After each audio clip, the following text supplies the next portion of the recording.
How to remove the background from an image for free. First, open the Adobe Express Background Remover page. Once you're there, simply drag and drop your image or click Upload Photo to select it from your computer. Adobe will automatically remove the background in just a few seconds. When you see the checkered pattern behind your image, it means the background has been removed successfully, and your image is now transparent. Now click the Download button to save your image. If you only want the transparent image, you're done. But if you want to create something like a YouTube thumbnail, Adobe Express makes that easy too. After downloading, Adobe Express will open its editor. Choose a template, such as YouTube thumbnail, then upload your transparent image by clicking Media and selecting Upload from Device.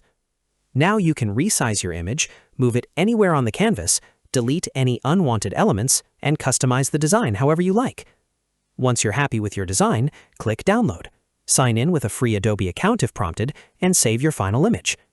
And that's it. That's how you can remove the background from any image for free using Adobe Express.